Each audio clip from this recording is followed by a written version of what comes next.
आज मैं आप लोग को एक ऐसा कहानी सुनाता हूं जिसको सुनकर आप लोग अपने जीवन को सुधार सकते हैं। तो चलो, बिना कुछ देर के इस कहानी को हम स्टार्ट करते हैं।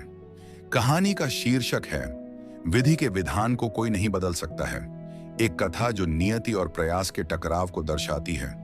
एक गांव सोनपुर में एक ज्ञानी संत रहते थे जो अक्सर कहते थे, विधि का विधान कोई नहीं बदल सकता, जो होना है वह होकर रहेगा। गांव के लोग उनकी बातों का सम्मान करते, लेकिन कभी कभी उनके इस विचार पर संदेह भी करते थे। मुख्य पात्र: एक, राजा विक्रम, न्यायप्रिय लेकिन भाग्य को अपने प्रयासों से बदलने की कोशिश करने वाला शासक। दो, संत अत्रि, एक ज्ञानी साधु जो नियति के नियमों को समझाने की कोशिश करते हैं।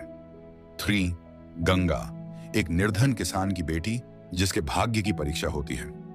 चार, कृष्णा, गंगा का मित्र जो कर्म और भाग्य की जंग में उलझा हुआ है।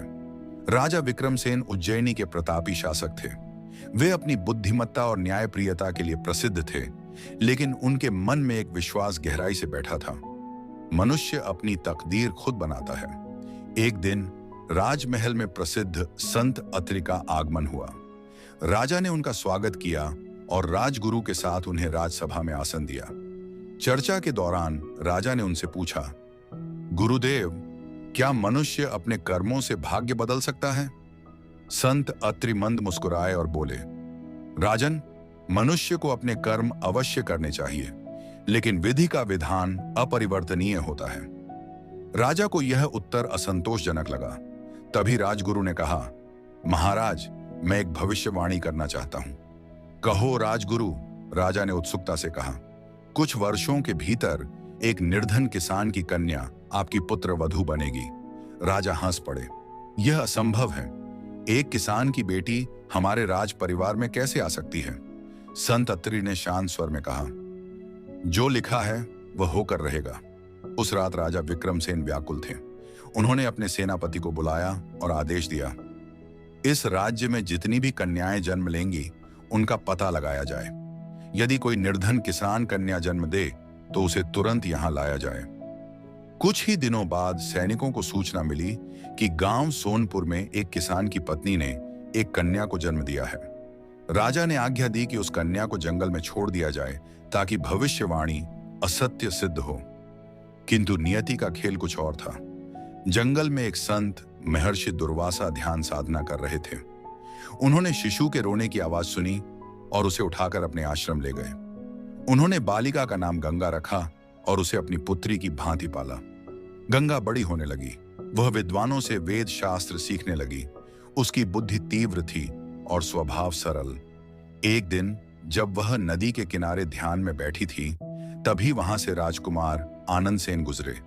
उन्होंने गंगा को देखकर सोचा, कौन है यह कन्या?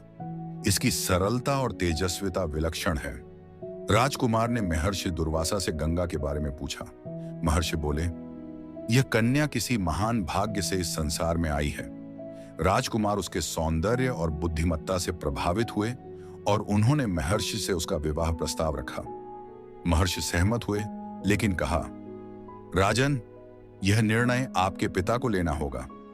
राजकुमार आनंद सेन महल लौटे और अपने पिता को यह प्रस्ताव सुनाया। राजा विक्रमसेन ने गंगा का नाम सुनते ही घबरा गए। नहीं, यह नहीं हो सकता। लेकिन जब गंगा को दरबार में बुलाया गया तो राजा चकित रह गए। यह वही कन्या थी जिसे उन्होंने मरने के लिए जंगल में छोड़ दिया था।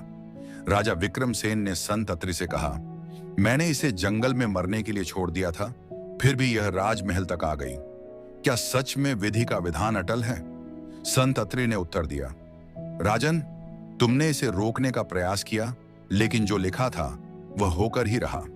राजा विक्रमसेन ने अपने अहंकार को त्याग दिया और गंगा को अपनी पुत्र वधू के रूप में स्वीकार कर लिया। गंगा और आनंद सेन का विवाह धूमधाम से हुआ। राजा विक्रमसेन ने संत अत्रि के आगे सिर झुका दिया और स्वीकार किया कि मनुष्य अपने कर्मों से जीवन को संवार सकता है, लेकिन जो विधि ने लिख दिया है उसे मिटा नहीं सकता। शिक्षा: कर्म आवश्यक है, लेकिन नियति भी अटल है। अहंकार और भाग्य से लड़ाई अंततः पराजय ही लाती है। जीवन को स्वीकार करने में ही सच्ची बुद्धिमत्ता है। अगर आपको यह कहानी अच्छी लगी हो तो प्लीज वीडियो को लाइक करिए और चैनल को सब्सक्राइब करिए। और आप इस वीडियो को कहां से देख रहे हैं वह कमेंट में जरूर बताएं। तो चलो, मैं मिलता हूं आपसे अगले वीडियो में किसी ऐसे ही मजेदार कहानी के साथ।